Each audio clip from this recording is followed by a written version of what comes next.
So this is your forward here, but let's get into. I'm sure we can do some good stuff on this. So Boardwalk Marketplace. So you were talking about winter holidays growing up in our house resembled something out of a fairy tale. So looks like, kind of in the beginning, maybe talk about, because this looks like you're kind of going into like your childhood and stuff. Maybe talk a little bit about that. Yeah, no, I mean, so it's funny, Todd. So both genres right now, MMA, you saw what Jake did. He popped up and started talking. And the mob genre is calling me a phony right now too. And these things have basis, but look, they're talking about it, right? So that's fine with me. I mean, look, I try to tell people I grew up rich. I was the rich son of a criminal, right? Very rich. We grew up in Greenwich. My father would throw, a circus like with elephants and camels and Ferris wheels for our birthday on our, estate. And that was during the Boardwalk Marketplace era. Boardwalk Marketplace was a scam my father did. He was trying to rebuild Atlantic City. Atlantic City was a sordid ghetto in those days. Probably isn't much better right now. But he's trying to restore it to the days of Nucky Thompson, ironically, with Boardwalk Empire. And that was his dream, to make it like a East Coast Las Vegas where families would come. But what was the underlying crime in that? And I'll tell you about it. So, we had stagflation going on, and we should all watch for this now because, inflation itself is running out of control. Reagan came up with something called 4-to-1 tax shelters. Now, what does that mean? What he would do is he would encourage rich people to come off their money and invest in projects. But if those projects failed, he would give them four times their loss in tax savings. So this would, in theory and in reality, stimulate the economy. What was the criminal side of that? The criminal side of that was, guys like my dad were taking rich people's money with no intention of returning it, telling them, don't worry, you'll get the tax savings. And Boardwalk Marketplace was just the underlying deal to do that. And he raised $400 million with that. There was very little work done in Atlantic City, though. I went down there one time and I saw the hotels they were building, and they were literally shells of buildings. John just had to make it look good, like he was doing something. And I remember, and this is in the book, it was the first time I saw a lady on heroin. It was a black lady, and she was out of her mind. And my dad's bodyguard driver, Vito, was telling me, like, yeah, Derek, she's shot up and she's going to feel good and she's woozy and she can't communicate. And it's funny to me, like I make the comparison in the book. That's the same thing, guys, my dad convinces with deal junkies, like rich people chasing a dream. It's for them, it's like playing roulette. Oh, Boardwalk Marketplace sounds great. And I get a 4-to-1 tax shelter. They're chasing dreams that are too good to be true, right? And of course they are, just like that lady shooting heroin in her arm. So yeah, I mean that's the background to that chapter anyway. What I mean, was your dad doing like a Ponzi scheme there, or what was it exactly? Well, so I mean, I'll tell you what. So I was watching Madoff, and I'll admit I didn't know, even though they called my father the Madoff of the '80s for this Boardwalk Marketplace scam. I didn't recognize what Madoff actually did. I thought, like, how things went bad, he tried to cover. It's nothing of the sort. Madoff had a legitimate market making business. And then he had what he called his investment advisory business. And by the way, he just simply never put any money into the market. He was stealing money from day one and never returning it and making up false returns. So there was no miracle. Was that a Ponzi? Of course, because he would pay out, old investors with new investors' money, right? And act like, oh yeah, everything's great. But the reality was he never managed money at all. My dad, same thing. My dad came up with this great outline. And by the way, there's another financial thing on top of that outline, Todd. So those rich people didn't have to come up with any money. Why? My dad controlled banks. And all those rich people had grade A credit ratings, right? So what he would do is go to the bank, his bank, and say, yeah, this rich person signed, give me the money. So he would rob his own bank, and the rich person never had to put a dime in, and he thought he was still going to get his tax savings. If that makes any sense to you. So was he just hooking people investment wise on the tax savings? I think so. Think of it this way, Todd. The tax savings, yes, because you figure, look, if everything goes wrong and this idiot can't make Boardwalk Marketplace work, I get 4 to 1 my investment, right? So you feel like if the worst goes on, nothing bad can happen. But they're really dreaming about Atlantic City. It was a worthy dream. I mean, listen, man, the project was legit on its own. It could have legitimately been a business without the tax shelter scam of it. I mean, rebuilding Atlantic City is something they should have done a long time ago. Unfortunately, it's just never really happened. My father got involved with the Philadelphia crime family there because in those days, Philadelphia controlled Atlantic City almost entirely. But I mean, Trump had his place out there, right? Yeah, and have you seen my latest TikTok post on this channel? Actually, Trump was pictured with Philadelphia crime boss Joey Merlino. He's in a photo with him. But I mean, he couldn't, Atlantic City, he couldn't kind of build it. I mean, I've never even been out in that area, but No, well, so Todd, I want you to remember back to the 70s and 80s.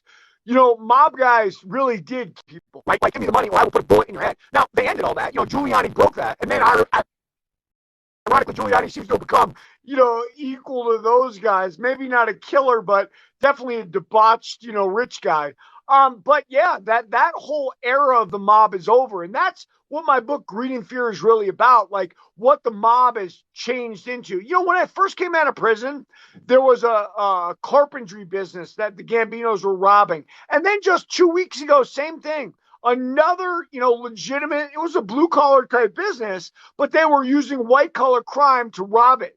And that's what my book's about, to show how the upper echelons of the mafia have moved on to these things. It's not that they don't use their same old gumption like for extortion and whatnot, but they do it in a new format. Like who's going to complain to Tommy Gambino? Tommy's not paying him the money he owes him. The answer is nobody. right. But why was Trump not able to build Atlantic City into something? That's what I'm. Well, listen, so Donald Trump is a story unto himself. They say that his casinos were actually losing a lot of money, right? And that the banks themselves had to prop Trump up because if they had destroyed Trump's reputation as a businessman, they would have destroyed their own investment in that business. So, Donald Trump is one of those guys. I would say he's a lot like my father. But by the way, my father used to say he had a meeting with him and he didn't like the guy. He was arrogant, which is kind of funny when you think about it, because my dad is about as arrogant as you get. But it shows you what Trump's shtick is. Trump is one of those guys who just never got caught, man. The banks were protecting him. Because if they didn't, the banks themselves would have gone under with their investments in him. And there's any number of books. You can read the book by his niece that outline that Donald was not some really savvy guy. It's just the position his dad put him in and other things. And I think, by the way, whether you're talking fight game or whether you're talking crime or whether you're talking anything, the legend, Todd, is much bigger than the reality. And my dad used to tell me that all the time. He goes, Derek, look, they make stories about people just like they've made stories about Donald Trump. Now, God bless Donald Trump. His stories brought him all the way to the White House, right? He's become a myth, if you will. But, for most mobsters, it ends on a street corner. It ends in jail. For my dad, it certainly ended in jail, right? So yeah, I mean, there it goes. And the truth is, so let's get back to the violent genre. If you're one of those guys who doesn't take any stuff and puts bullets in people's heads, guess what? Your story's ending real soon. Tell you what, so 50 Cent the rapper, he's named after a real gangster, 50 Cent from New York. Where do you think the real 50 Cent is? Well, he's 6 feet under the ground, Todd. Yeah, I mean, that's always, when you watch movies or documentaries, that's always kind of the end of a lot of people in that life, so to speak. So I'm kind of going a little bit further here. You kind of said that, your father's houses and whatnot were never enough. Why was that? Why do you think his success was never enough for him. Yeah, I don't know. I mean, I guess what it comes down to is proving yourself, right? There was a time, man, where we owned a mansion in Greenwich that he built from the ground up. We owned a ranch house in Park City, Utah. We owned a house in Rancho Santa Fe in California and a Del Mar beach house not far away. So he had four mansions, four luxury locations in four upscale areas. And for whatever reason, it was just about the next thing, the next thing. And by the way, I get it. I mean, there becomes a rhythm and a roll to things. You buy something new and some new deal comes off that. In a very real way, my dad was sort of riding lightning, and by the way, inevitably lightning always crashes, right? That's what happens. But, those guys, they get on their path and they keep going. And I would say, Madoff was the same way, right? I mean, his investment advisor was never legitimate. He just kept taking it money. Here's a funny story about Madoff, and I think my father would have done the same thing. So Madoff gets caught in like 92. His feeder fund gets caught, and they realize that the feeder fund has raised him $450 million. And the SEC says to him, "You can't do this anymore. Give them all their money back." Madoff borrows from his big investors and pays everyone back. He could have ended right there. But what happened is then people really wanted to invest with him. So, oh, this guy's a miracle. He returned all the money and he let it start again. He could have killed his crime in 92. And by the way, that's something my dad taught me the whole way. Like, Derek, there's moments you can get off the horse. My dad never had a moment like Madoff, I think, where he could have gotten off the horse. But Madoff could have been living as a rich guy for the rest of his life. But it's that greed, man, that extra layer that keeps pushing people. Now I saw you kind of, getting into the Philadelphia crime family and that, your father's connection to that. So maybe talk about that a little bit, just a general. Sure. So I mean, and by the way, so there is some surmising going on here, but I don't think it's off the wall. I mean, that's what you do in this life, and why do you do that in this life? Because when you're working in the criminal world, nobody's telling you the truth, and then that might well be for the world itself. If you're not talking about God. But my dad was extorted by the Philadelphia crime family when he started his Atlantic City project, and he was extorted by a man named Angelo Bruno. Now, Angelo Bruno was a really wily old gangster. Excuse me. And Angelo didn't come gun in hand and say, "Give me money." Angelo was very smart about it. And he could smell a guy like my dad a mile away. All he's got to do is, make him feel mobbed up, make him feel important. Let's do this business, Johnny. Because to a guy like Bruno, my dad paying him is money falling from the sky. Because, my dad could have obviously gone to the police if he wanted to. Now, I will tell you, Angelo Bruno did have a guy, an arsonist, drive by our Greenwich home a few times and park. So the implication was there, hey, you don't pay us, we burn down your mansion, guy. But he made my father feel important.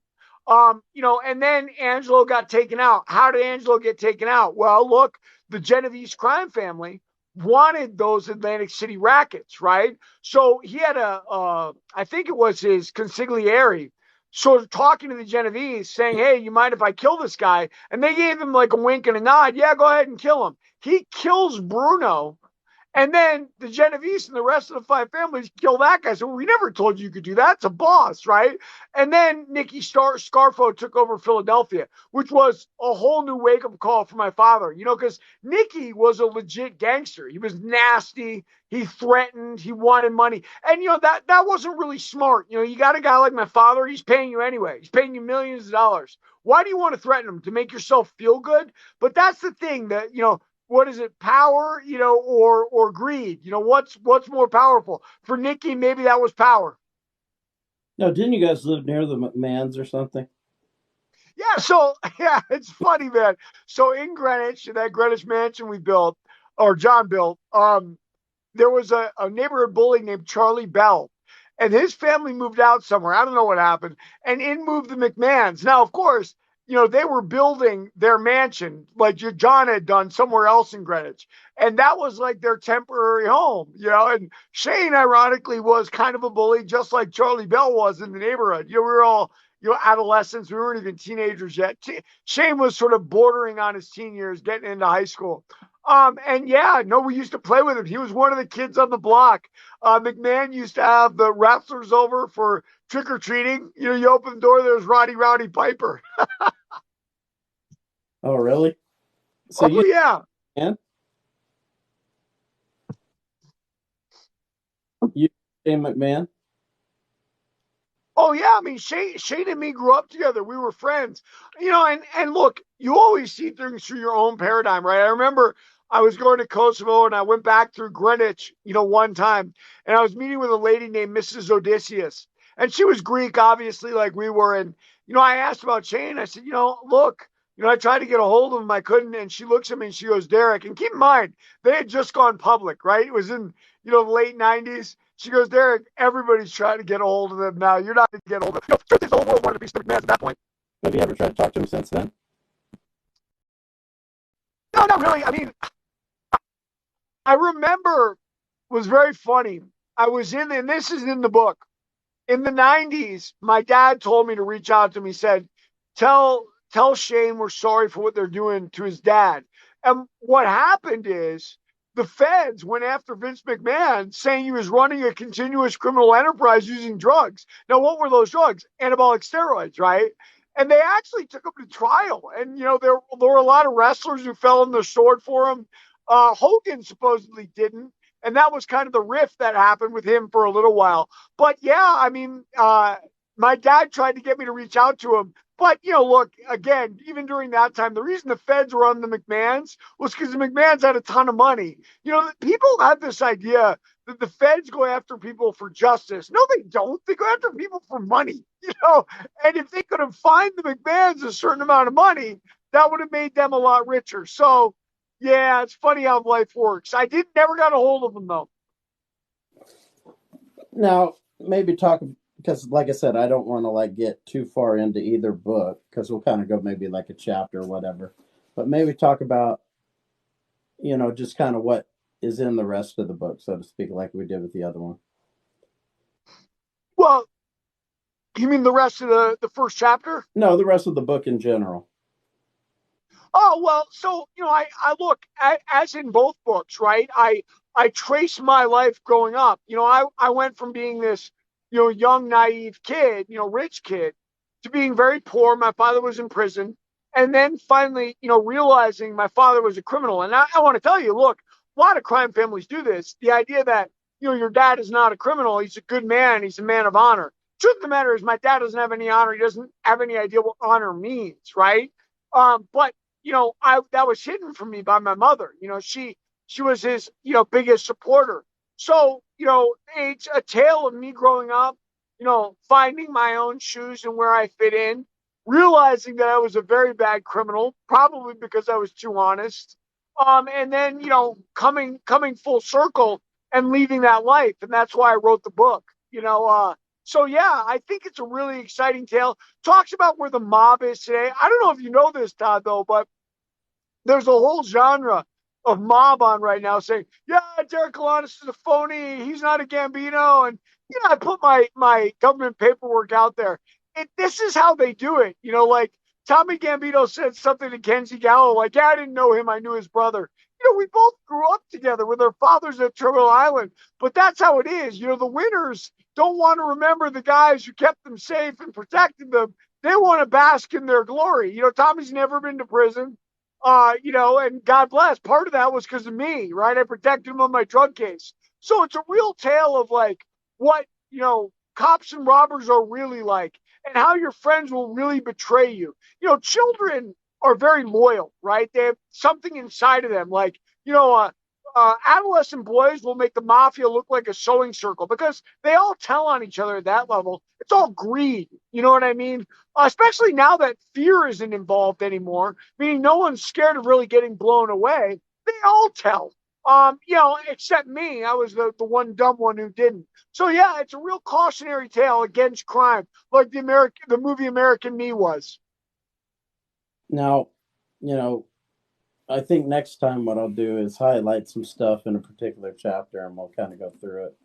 But Do you have anything that you want to close on with this book, Greed and Fear, which is right here? Greed and Fear. No, guys, I mean, listen, just get it, enjoy it. Listen, Hunter Biden was involved with us. His good friend Devin Archer is on his way to prison ostensibly. I'm guessing Joe's going to pardon him. But and we had inner workings with the Gambinos. It's all in the book. It's a pretty amazing tale. And by the way, no one is talking about it. I still can't figure out why, unless you say corruption. Now, someone asked here, what do you think about the cartel? That's kind of a broad question. I mean, what cartel, which cartel? Then now, it's not cartels in general. What do you think? It's a common question because, and I understand it. I mean, so the Mexican drug cartels, guys, because I'm going to take it as that question, because that's what the big cartels are today. The Mexican drug cartels have as much money in their own way as the government does down there. And that's what makes them so powerful and dangerous down there. There's a lot of corruption in Mexico. I did a lot of time with cartel members in prison. Excuse me. And by and large, they're good guys. They're good guys to do time with. Much different than, maybe some of the inner city guys are. But make no mistake, they're not to be trifled with either. I remember there was this one cartel guy named Tiger. And Tiger was weird. Tiger would have sex with the child molesting inmates. He'd force them in the showers and stuff. But he was absolutely normal to you or to me or, on the yard. And it always used to gross me out. He would laugh at me. He'd say, look, where I come from, we used to, I have sex with donkeys on the farm. And, listen, man, it's just a different world than any of us can fathom. By the way, I am not saying all cartel members do that by any means. I'm just saying Mexico is very rural and very different. The power structures are very different. So you find a lot of weird stuff with those cartels. Yeah, I mean, I still haven't even been to Mexico yet. Where's a place you would suggest to go in Mexico? Well, Todd, so I grew up in San Diego. So my backyard was Tijuana. So I have all these memories of Tijuana as this great place. Now, keep in mind, though, I was living a different life, right? I was living a criminal life. So, Tijuana is one of the underworlds, of the entire planet when it comes to that. But, there's a lot of beautiful resort oriented places. And you know the names. I don't need to tell you Cozumel and Cancun and Acapulco and all of them. And they're all gorgeous, man. I mean, look, my plan maybe is to retire there one day, right? The dollar goes a lot longer, just like we talked about with Phil Baroni. But I mean, even those places like Cozumel and Cancun, if you get outside of the resort areas, it can be maybe not the best place to be, right? Well, Todd, that's why I just talked about what I did. That guy Tiger, and it's kind of funny. You see Tiger. Tiger's not a guy you'd be scared of, but Tiger's the kind of guy that'll put a body in acid. So it's a whole different cultural thing for those guys. And by the way, I'm not saying there aren't very sophisticated members of those cartels as well, but violence is very much part of their game still. And when that's the case, you're going to have those guys also. It's an interesting blend, isn't it? Like the cunning, street smarts, and wisdom, and it really is two different paradigms. I mean, Tijuana has changed a lot since the years that you were going there. Well, it certainly has, without a doubt. I mean, listen, so used to be Americans on Revolution. That's how one of their industries. I'll tell you this: there's no Americans on Revolution anymore. Revolution is sort of Mexican stores and shops. What's grown tremendously there. They used to have the donkey show supposedly. Now I would tell you that Tijuana is probably the most luxurious prostitution center of the world, right? And Americans have caught on to that as things have grown. So, it's interesting how cities change and develop. And Tijuana grew up just like San Diego. San Diego was a sleepy town when I started too. But I mean, I think the military is a lot less encouraging of people to go over there now because there's so much cartel stuff going on in Tijuana. Fine. Well, listen, the military always tried to keep their guys out of that. And there's certain neighborhoods in San Diego too, right? There's always advisories. Hey, don't go here, don't go there. But, back then there were a lot of Marines. But you're right. There's no Americans there like there used to be, unless you're talking about the brothels in the Coahuila. Yeah, that it's like almost like it's been shut off to some degree. It was, but at that same time, Todd, you see the rise of the Mexican middle class. So to a certain extent, you're right. But Mexico's changed also. Tijuana's changed itself. It's grown up. I mean, the amount of American chains, fast food chains there are incredible. It didn't exist when I was a kid. So it's growing. It's growing up even without our help in that regard because the Mexicans themselves are getting richer. Yeah, I know you deal with a lot of them in your work and stuff. Like maybe talk since we're on the subject, maybe talk about like the average person that comes here that you kind of dealt with. Well, Todd, so now you're onto a different thing. It's geopolitical, and that's what I Yeah, love anyway. But so I deal with mostly Venezuelans, right? So Venezuela was like a European country. They got a ton of natural resources, but socialism has crippled the economy, right? There's a kleptocratic elite, and everybody else is poor.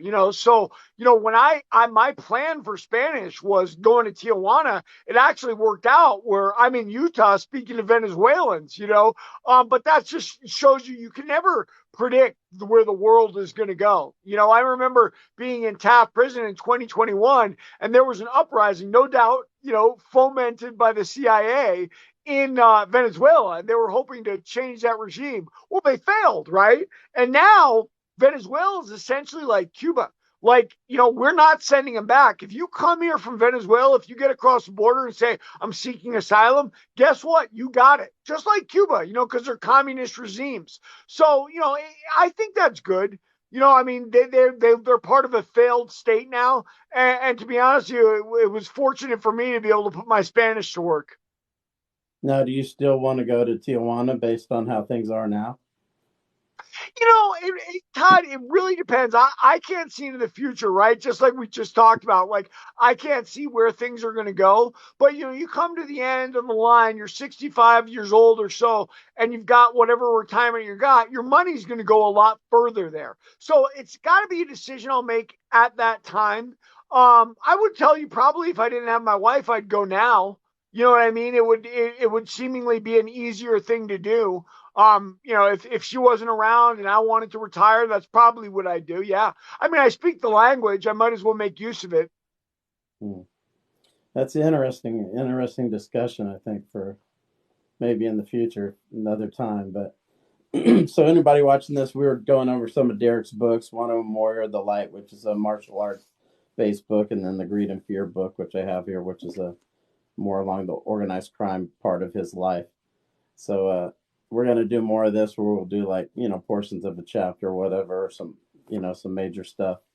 And anybody watching this, and Derek, like I said, I appreciate taking time to do this, and we'll do more stuff on these books in the No, coming. thank you. But as you read it, you let me know and we'll do some. All right, take care. It's great talking to you today. Take care. Yep.